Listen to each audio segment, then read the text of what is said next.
బీకేఎఫ్ రాష్ట్ర శాఖ పక్షాన టీఆర్సీ వారికి ప్రత్యేకమైనటువంటి అభినందనలు తెలుసు. ముఖ్యంగా ఈ ఉద్యమానికి సంబంధించి ఒక్కొక్క సంఘాలకు సంబంధించి అభిప్రాయాన్ని క్రోడీకరించి ముందు తీసుకుపోయేటువంటి ఉద్యమానికి ఒక నాంది పలికినటువంటి టీఆర్సీ గారిని, ముఖ్యంగా వేదకుమార్ గారిని బీకే పక్షాన అభినందిస్తూ, మరి ఇక్కడ మనకు ఎజెండా చూసినప్పుడు తెలంగాణ తొలి దశ, ఈ తొలి దశ 69వ ఉద్యమం జరిగినప్పుడు మేము విద్యార్థి దశలో ఉన్నాం. ఆ విద్యార్థి దశలో మాత్రము విద్యార్థులుగా ఆనాడు మేము పాల్గొన్నటువంటి చైతన్యంతోనే ఇప్పటి వరకు కూడా ఈ తెలంగాణ ఉద్యమంలో ఉపాధ్యాయ వృత్తిని చేపట్టిన తర్వాత కూడా ఇప్పటి వరకు అందులో పాల్గొనడం అనేటువంటిది జరుగుతూ ఉన్నది. అయితే 69లో వాస్తవంగా మేము 8వ తరగతి చదువుతున్నటువంటి సందర్భంలో ఉపాధ్యాయుల పాత్ర ఎట్లా ఉందో మాకు తెలియదు. కానీ మేము ఆ రోజు మరి చెన్నారెడ్డి ఆధ్వర్యంలో జరిగినటువంటి ఆ ఉద్యమానికి నాయకత్వం వహించి ఇక తెలంగాణ వస్తుంది ఖచ్చితంగా, టీపీఎస్ ఆనాడు తెలంగాణ ప్రజా సమితిని గెలిపిస్తే ఖచ్చితంగా వస్తాను చిన్న వయసులో మేము ఊరు కూడా తిరిగి మరి అఖండమైనటువంటి మెజార్టీతో గెలిపించిన తర్వాత మరి 12 మంది దాదాపు పార్లమెంట్ సభ్యులు కాంగ్రెస్లో కలిసిన తర్వాతనే అప్పుడు అసలు ఏంది ఉద్యమం అనేటువంటిది మనకు మొదటి దశలో కొంచెం ఒక అనుమానాస్పదంగా రావడం జరిగింది. దాని తర్వాత మేము 84లో ఉపాధ్యాయ వృత్తిని చేపట్టిన తర్వాత మరి ఆనాడు ఉండేటువంటి ఏపీటీఎఫ్ సంస్థగా ఆనాడు అధ్యక్షుడిగా మరి నరసింహారెడ్డి గారి ఆధ్వర్యంలో ఉండేటువంటి ఉద్యమంలో మేము కూడా ఏపీటీఎఫ్ భాగస్వామిగా బాధ్యులుగా స్వీకరించడం జరిగింది.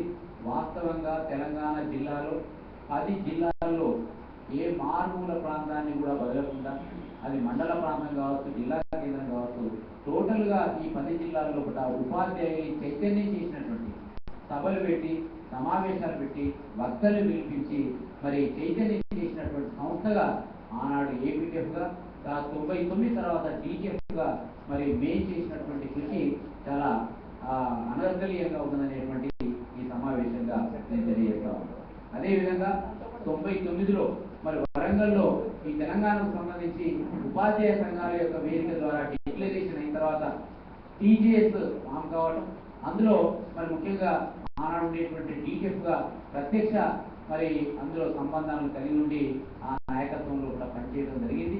ఆనాడు రాజ్యం వాస్తవంగా ఎవరైతే పోరాట శక్తులుగా ఉంటుందో రాజ్యం ఏ విధంగా హింసిస్తుంది అనేటువంటిది ప్రత్యక్షంగా మరి 99 తర్వాత టీజీఎస్ ఫార్మేషన్ అయిన తర్వాత మరి డీటీఎఫ్ కార్యకర్తలు దాదాపు ఒక 3 మరి ప్రాణాలు కూడా పోవడం అనే రాజ్య హింసలో కోల్పోవడం, మహబూబ్నగర్లో 2 ఉపాధ్యాయులు, వరంగల్లో 1 ఉపాధ్యాయుడు, ముఖ్యంగా డీటీఎఫ్ కార్యకర్తలుగా మరి వాళ్ళు టీజీఎస్ కార్యకర్తలుగా ఉండి ఈ యొక్క తెలంగాణ ఉద్యమంలో పాల్గొన్నందుకు వాళ్ళు ప్రాణాలు కూడా కోల్పోవాల్సినటువంటి పరిస్థితి.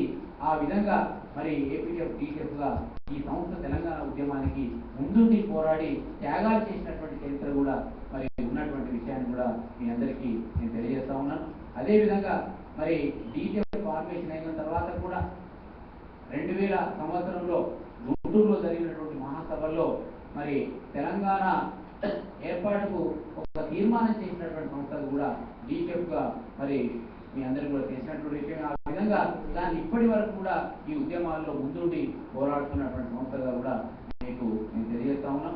అదేవిధంగా మొన్న సకల జనుల సమ్మెలో కూడా మరి ముందుండి ఈ యొక్క ఉద్యమాన్ని ముందుకు తీసుకుపోయినటువంటి సంస్థలు కూడా మరి డీటీఎఫ్ ముందున్నదనేటువంటి విషయాన్ని గమనిస్తాం. అయితే ముఖ్యంగా 69 ఉద్యమాన్ని విద్యార్థి దశలో చూసిన తర్వాత ఈ మలి దశల ఉద్యమంలో చూసినా కూడా నరసింహారెడ్డి గారు అన్నట్టు మనం ఉద్యమం ఉధృతంగా ఉంటున్నది కానీ ఫలితం శూన్యంగా ఉంటుందనేటువంటి విషయాన్ని మనం గమనించాలి.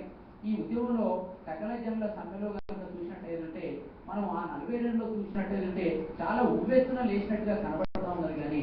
కానీ అందులో అస్తిత్వ ఉద్యమాలు మాత్రమే ముందుకు రావడం, కుల సంఘాలుగా అనేక సంఘాలుగా ముందుకు వచ్చి వాళ్ళ యొక్క రాజకీయ ప్రయోజనాల కోసమే ఉద్యమాన్ని నడుపుతున్నట్టుగా మనకు కనబడతా ఉన్నది.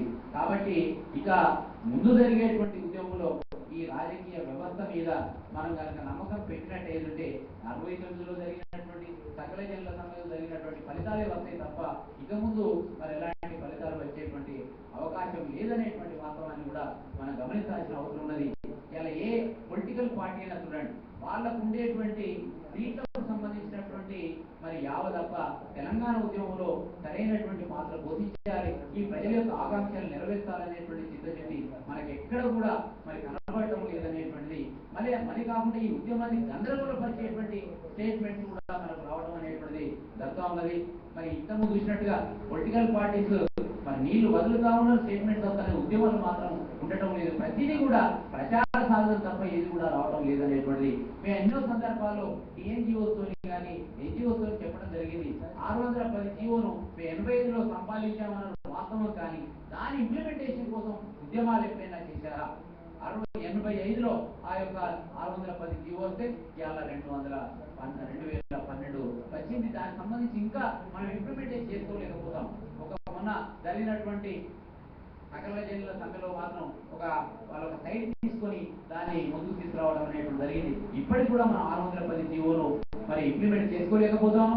ఇంత ఉద్యమాలు చాలా విచిత్రమైనది ఏంటంటే, ఎంత ఉద్యమాలు ముందుకు పోతున్నా కూడా అంత వాళ్ళు వాటిని ఇంకా దాన్ని విడగొట్టి వాటి ముందు అది నాగార్జున సార్ నీళ్ళ లేకుంటే 610 జీవో వైపు మాకు ఈ యొక్క ట్రాన్స్ఫర్ బదిలీ ఇస్తూనే మళ్ళీ 610ని వకీకరిస్తూ మరి బదిలీ చేపట్టడం అనేటువంటి జరుగుతూ ఉన్నది. కాబట్టి మీరు ఎన్ని ఉద్యమాలు చేస్తే ఉన్నది, మా పనులు మేము చేసుకోపోతాం అనేటువంటిది మనకు సంకేతాలు వస్తూ ఉన్నాయి. రాజకీయ వ్యవస్థను మరి నమ్ముకున్నట్టు ఏదంటే ముందు పోయే పరిస్థితి లేదు. అన్ని రాజకీయాల పార్టీల యొక్క మరి తెలంగాణ ఉద్యమం అనేటువంటిది కూడా వాళ్ళ లక్ష్యం అంతా కూడా మరి 2014 కనబడుతున్నది అనేటువంటిది మనం వాస్తవంగా గమనించాల్సిన అవసరం ఉన్నది. వాళ్ళ స్టేట్మెంట్స్ కానీ వాళ్ళ ఆచరణ కానీ చూసినట్టు ఏదంటే ఇది ముందుకు పోయేటువంటి అవకాశం లేదు. కానీ ఇక ముందు ఏం చేయాలనేటువంటిది మనం ముందుండేటువంటి కర్తవ్యం. వాస్తవంగా మరి కొంత చెప్పినట్టుగా ఏదో నినాదాలు ఇచ్చుకుంటా ధర్నాలు చేసుకుంటా ఇట్లా పోతే ఈ తెలంగాణ వస్తా అనేటువంటిది ఈ 30-40 సంవత్సరాల అనుభవంతో చూస్తా ఉన్నాం. కొంత త్యాగాలకు మరి మనం ముందుండి పోరాటం అనేటువంటిది జరగాల్సిన అవసరం ఉంటుంది. ఇది చాలా తొందరగానే వస్తనేటువంటిది నమ్మకం కూడా లేదు. ఎందుకంటే 69 గమనించినట్టయితే ఒక దీర్ఘకాలిక పోరాటం అయినా కూడా దీన్ని కంటిన్యూస్ గా నడిపించాల్సినటువంటి అవసరం ఉంటుంది. అయితే మనము కేవలం తెలంగాణ వస్తే ఏమొస్తా అనేటువంటిది కూడా చాలా మంది మరి ఒక చర్చ కూడా జరుగుతూ ఉన్నది. దానికి సంబంధించి మనం ఉపాధ్యాయ రంగంలో ఉన్నాం కాబట్టి మనము ఈ తెలంగాణ ఉద్యమాన్ని ముందుకు తీసుకుపోతూనే ఈ యొక్క క్షేత్రంలో ఉండేటువంటి లోపాలని సరిచేయడానికి కూడా మనం ఖచ్చితంగా ముందుండి పోరాడాల్సిన అవసరం ఉంటుంది. ఇలా విద్యా క్షేత్రంలో అన్ని వర్గాలు కూడా పనిచేస్తూ ఉన్నాయి.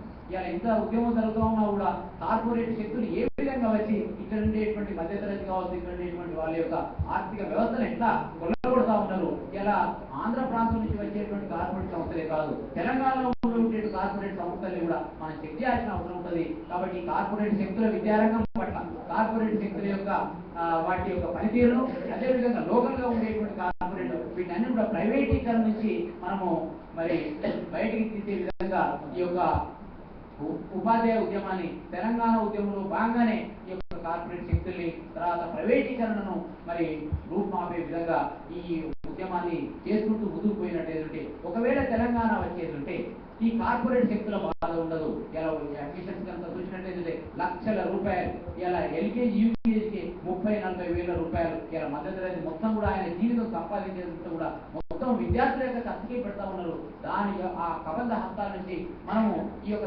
తెలంగాణ వచ్చేదంటే ఈ విద్యా వ్యవస్థలో ఉండేటువంటి కార్పొరేట్ శక్తులు దూరం అవుతాయి, ప్రైవేటీకరణ ఉండదు, మా పిల్లలకి ఎలాంటి మరి డబ్బు లేకుండా చదువు వస్తుంది అనేటువంటి నమ్మకాన్ని ఇలా ఉపాధ్యాయ ఉద్యమం కల్పించాల్సినటువంటి అవసరం ఉంటుంది అనేటువంటిది నేను తెలియజేస్తూ, ఎందుకంటే తెలంగాణ వస్తే ఓహో ఈ లాభం ఉంటుందా అనేటువంటిది ఇలా ఉపాధ్యాయ వర్గం ఆ పని చేయాల్సిన అవసరం ఉంటుంది. ఇంకా ఏదైతే మనం ఐక్యం చేసి ఉద్యమాన్ని ముందుకు తీసుకుపోతున్నామో ప్రజా సంఘాలు కూడా ఆయా క్షేత్రాల్లో ఉండేటువంటి వనరులకు సంబంధించినటువంటి కావచ్చు, జల వనరులకు సంబంధించినటువంటి కావచ్చు, లేకుంటే న్యాచురల్ రిసోర్స్ సంబంధించినటువంటివి ఇవి కాపాడబడతాయి, ఇవి ఇక్కడికే సంతాయి.